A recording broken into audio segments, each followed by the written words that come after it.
Aku menyapu kamar sampai ruang tengah.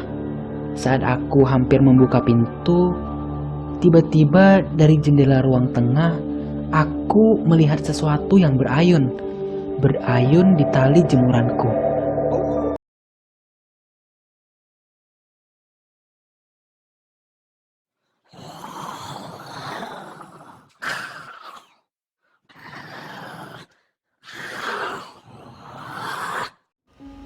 Hai para pecinta horor, selamat datang di ARS. Sebelum jauh melangkah, jangan lupa tekan tombol subscribe, bagikan cerita ini ke teman-temanmu untuk mendengarkan cerita berikut. Dalam hitungan 3, kamu masuk ke dalam cerita.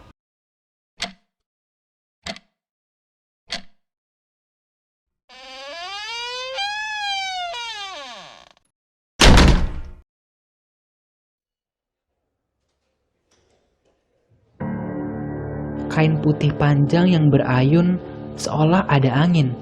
Siapa yang ikut menjemur subuh-subuh pakaian yang terlihat seperti mukena itu? Melihat itu aku lari ke dalam kamarku. Aku merinding. Pikiranku mulai kacau. Aku paksa tidur sebentar tapi susah. Sampai sinar matahari mulai terlihat, lalu aku bergegas untuk mandi dan pergi bekerja. Pikiranku masih ingin percaya kalau subuh tadi hanya mukena yang dititipkan warga saja. Tapi setelah pintu rumahku buka, kain itu sudah tidak ada. Pakaianku masih ada. Entahlah sosok apa yang kulihat tadi. Hari ini pekerjaanku tidak terlalu banyak. Bosku menyuruhku untuk pulang lebih awal, tepatnya jam 2 siang. Tidak berpikir lama, aku bergegas untuk pergi. Kali ini perutku minta untuk diisi. Dengan motor yang sudah minta diservis, aku pergi ke pusat kota. Tepat di kedai bakso favorit warga Banjarnegara, aku memarkirkan kendaraanku. Aku pesan 1 mangkok bakso dan es teh manis. Tiba-tiba ponselku berdering. Ya, mamaku menelpon. Assalamualaikum mas. Waalaikumsalam bu. Kami berbincang saling bertanya kabar. Kutanyakan masakan mama apa kala itu. Kemudian mamaku seolah tahu aku sedang terganggu. Mas, banyak berdoa. Jangan ngelawan kalau ada yang ganggu. Jangan berantem dan sabar. Mama doakan mas selamat. Iya ma, amin, jawabku singkat. Semangkuk bakso yang datang mengakhiri percakapanku. Bakso Banjarnegara di kedai ini enak sekali. Ingin pesan lagi, tapi aku nggak mau besok berakhir lapar dan ngemil kerikil. Akhirnya aku urungkan niatku dan kembali ke kosku. Pukul 4 sore aku sudah sampai ke kamar kos. Kos kamar nomor 5. Kamar kos dengan ukuran paling kecil tapi paling dekat dengan dapur dan toilet. Untuk sendiri di rumah ini, kamar nomor 5 adalah sesuatu yang spesial bagiku. Lelah, kenyang, rebahan, dan mendengarkan radio dari ponselku adalah cara terbaik untuk cepat tidur saat itu. Ya, aku tertidur pula sore itu dalam keadaan belum ganti baju dan mandi. Malam itu sunyi sekali. Bahkan hewan malam pun tidak terdengar sama sekali suaranya. Entahlah, hanya suara angin malam dan mungkin dengkurku. Sampai tiba-tiba suara lain ikut hadir dalam satu sunyi yang benar-benar hening malam itu. Suara sapu lidi di ruang tengah sedikit membangunkan tidurku. Aneh, padahal headset masih menancap di kupingku. Tapi kenapa suara radio mati dan bisa-bisanya terbangun karena suara janggal itu? Suara itu berhenti. Kulihat jam dinding dengan gambar mawar merah yang kupasang di dinding menunjukkan pukul 18.40 malam. Lupa aku maghriban. Dengan cepat aku ke halaman dan menyalakan keran dan sholat. Terasa seperti tengah malam. Bukan tidur soreku seperti sunyi yang diciptakan agar aku lupa dan terlena dalam tidur. Entah, aku juga lapar. Malam semakin larut. Jam 10 aku masih belum bisa tidur. Mungkin tidur soreku cukup untuk mataku melek sampai subuh datang. Ku coba terus terpejam dan aku menyerah. Ku buka pintu kamar dan duduk di kursi plastik satu-satunya di ruang tengah. Aku memandangi seisi rumah. Kamar 1 dan kamar 2 adalah kamar yang cukup besar. Kamar 3 dan 4 adalah kamar yang disekat dinding partisi kayu. Sedangkan kamarku nomor 5 di ujung bersebelahan dengan toilet dan dapur. Kurasa kamarku itu bukan kamar spesial, tapi kamar pembantu. Jam 11 malam, suhu mulai terasa dingin. Mataku masih awet dan tidak ngantuk. Air mataku mengandung formalin sepertinya. Selain bermain game gak jelas, aku juga sesekali chat dengan beberapa kenalanku di Facebook. Sungguh gabut malam itu. Sampai tiba-tiba lampu ruang tengah berkedip seperti mau mati. Pikirku mungkin tombolnya kurang dalam kupencet. Saat beranjak dari kursi, tiba-tiba belakang leherku dingin sekali, seperti habis ditiup, dan lampu ruangan tiba-tiba mati. Pandanganku kabur, gelap. Ku ambil ponselku dari saku, lalu kunyalakan senter ponselku. Ku sorot ke atas lampu, tidak ada apapun. Ku sorot ke arah kamar 1, 2, tidak ada apapun. Ku sorot kamar nomor 3, 4, 5, tidak juga ada apapun. Tidak ada apa-apa. Sampai di balik gorden pink bermotif bangau, mataku melihat ada seperti sosok yang diam tidak bergerak. Rambutnya panjang. Cahaya dari lampu warga di halaman rumah membuatku bisa melihat sedikit bayangan hitam itu. Kuperlihatkan lagi dan lagi. Lampu kembali menyala. Sosok itu hilang. Bayangan pohon jambu kah itu tadi? Entahlah. Badanku gemetar. Aku matikan senter ponselku. Aku kembali ke kamar dengan mata yang masih segar. Aku berselimut, memejamkan mata dan tak sadar aku tertidur. Hari ke-9. Dering notifikasi ponselku berbunyi. Ucapan pagi dari gebetan memang suka bikin senyum sendiri. Tapi maaf, aku masih dalam keadaan takut. Ku telepon Wan saja dulu hari itu. Wan, ini kosan gak benar. Sial, aku digangguin terus loh. Nadaku dengan kesal. Lah, temanmu banyak lah jadinya, balas Wan meledekku. Kamu jauh ke Banjar mau cari duit, ya fokus cari duit. Aku tahu kamu lagi susah. Kalau nggak mau ya pindah. Wan membuatku terdiam. Nggak maulah, gajiku juga udah habis kok tiap hari beli bensin bolak-balik, jawabku kesal. Yaudah di situ aja, aku berangkat kerja dulu lah. Assalamualaikum. Wan mematikan ponselnya. Aku pun mandi dan mencari sarapan. Mendoan dengan bumbu pecel cukup mengganjal sampai siang nanti. Semakin hari uangku semakin menipis.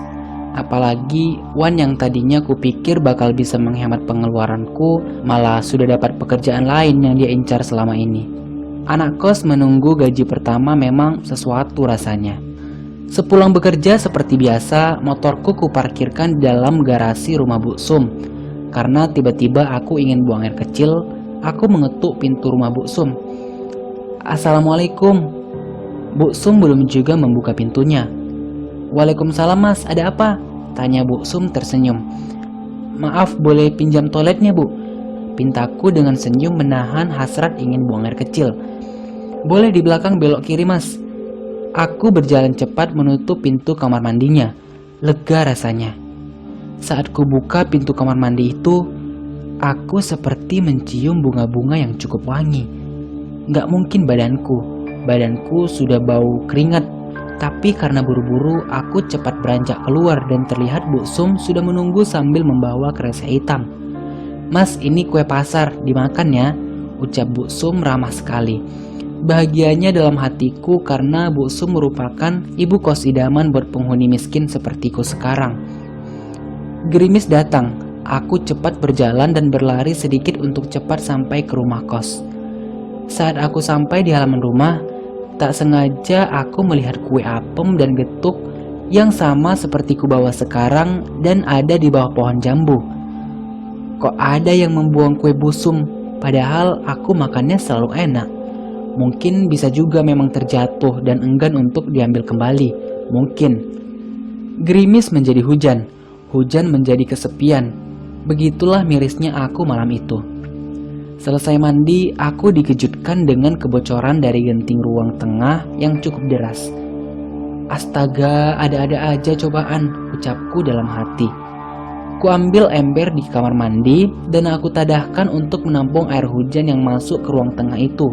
Setelah penuh, ku buang di halaman depan bergantian dengan ember cat yang tidak terpakai. Hujan berhenti, tanganku pegal dan badanku remuk. 2 jam hujan malam itu membuat genangan halaman rumah yang memang masih tanah cukup banyak. Lelahku hari ini membuatku mengantuk. Aku kembali ke kamar dan mendapati kasurku basah dari air yang mengalir dari tembok. Sial, tidur di mana aku? Lupa menyalakan lampu kamar untuk memastikan keadaan adalah salah satu penyesalanku malam itu. Tikar gulung yang sudah ada di sudut ruang ku gelar. Lumayanlah, guling yang aman dari hujan ku pakai menjadi bantal. Aku memilih tidur di ruang tengah yang sudah kubersihkan. Suara sisa air dari genting dan suara nyamuk mengiringi malamku untuk istirahat. Malam pertama aku tidur di ruang tengah.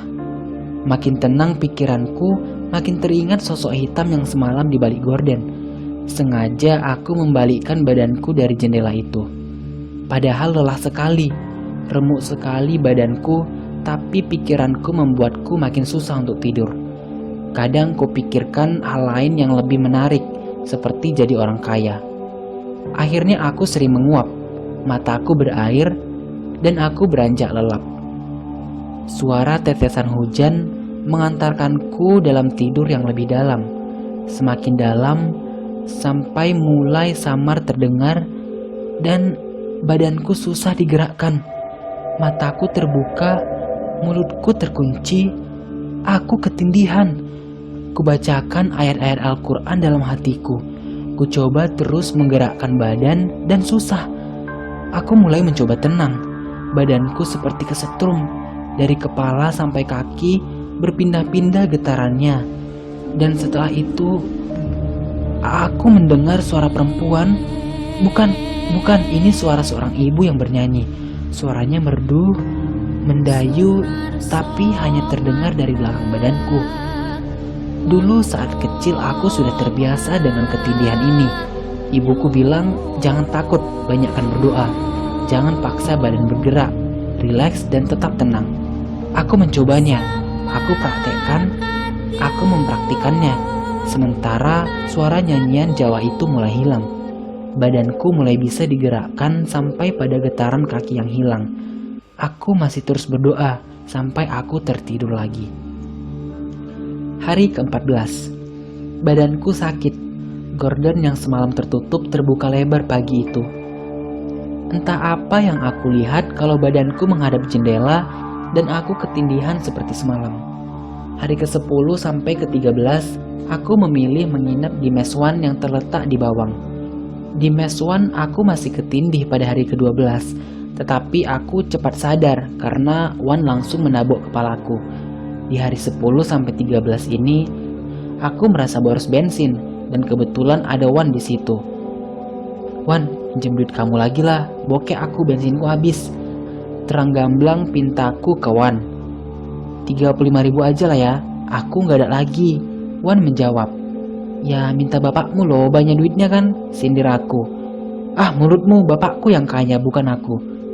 Setelah itu aku beranjak pergi bekerja dari Bawang ke tempat kerjaku yang lumayan jauh jaraknya. Berdoa semoga rumah tua Bu Sum itu banyak hal aneh karena belum direnovasi. Setelah ini aku berharap tidurku nyaman dan kaya raya. Gerimis sepanjang perjalanan menemaniku hari itu. Hari Sabtu dan kebetulan aku minta libur 2 hari, Minggu sampai Senin untuk bertemu temanku dari Cilacap yang rencananya akan kuajak bersama Wan ke Rakit yang masih di daerah Banjarnegara. Di Rakit kami akan menginap di rumah kakek Wan yang rencananya akan kami jadikan tempat untuk bakar-bakar ikan dan ayam. Tof, kamu sama cewekmu jadi kesini. Percakapanku bersama Tova lewat ponsel menemani makan siangku saat break bekerja. Jadi Bar, aku bawa apa? Tanya Tova. Beruang Tov, ya ikan lah. Cilacap kan dekat sama laut. Gimana sih kamu ini? Kesalku menjawabnya. Ikan lele. Ah terserahlah. Ngomong sama kamu jadi emosi aku. Terserah mau bawa apa aja. Ya udah Bar, nanti aku kabar lagi ya. jawab Tova. Tova ini temanku di kota Cilacap yang tampangnya memang idaman kaum wanita, tapi otaknya agak kosong. Tapi ceweknya cantik-cantik. Aku kalah, hatiku yang malah kosong. Aku pulang ke rumah kos kembali dan memang betul sudah diperbaiki. Bahkan kasur dan selimutku sudah dimasukkan ke dalam dengan keadaan kering di ruang tengah.